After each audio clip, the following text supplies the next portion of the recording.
And ఈ cervical క్యాన్సర్కి HPV vaccine sir ఏ వయసులో ఇవ్వాలి?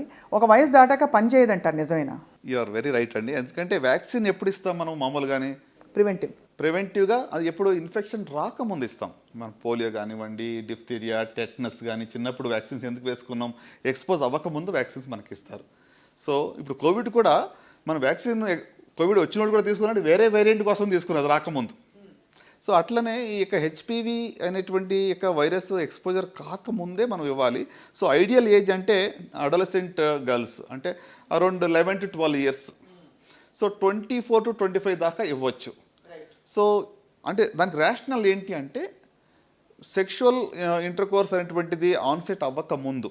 ఎందుకంటే ఈ వైరస్ అనేది చాలా కామన్గా ఉండే వైరస్, ఇది కొత్తగా వింతగా వచ్చే వైరస్ కాదు. 80% ఆడవాళ్ళు హెచ్పివి ఉంటుంది. ఏదో అంటే అన్యూజువల్ ఇన్ఫెక్షన్ వచ్చేసింది హెచ్ఐవి లాగానో అలాంటి హెచ్బిఎస్ఏజీ లాంటిదో ఇన్ఫెక్షన్ కాదు ఇది. So this is very widely prevalent virus ఇది. సో కనుక ఇది రాకముందే దీన్ని తీసుకోవడం మంచిది.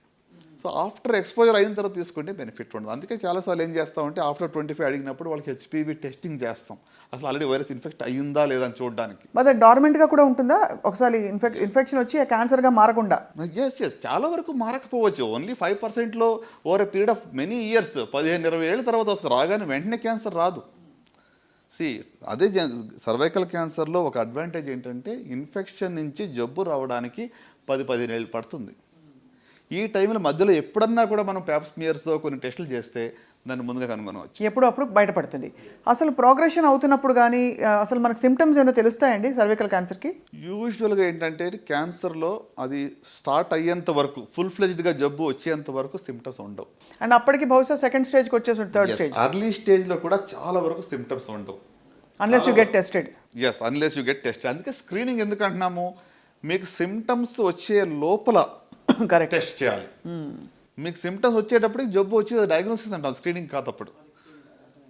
సో అందుకనే సార్ వెయిట్ లాస్ అయిపోతుంది, అన్యూజువల్ డిశ్చార్జ్ ఉంటుంది బాడీ నుంచి, ఇంకేదో అవుతుంది అని చెప్తారు. బట్ అంత వచ్చిందంటే ఇంకా పూర్తిగా క్యాన్సర్ వచ్చేసినట్టు, ఇంకా ట్రీట్మెంట్ అక్కడ. కరెక్ట్, డయాగ్నోస్ చేసి ట్రీట్మెంట్ ఇవ్వడమే.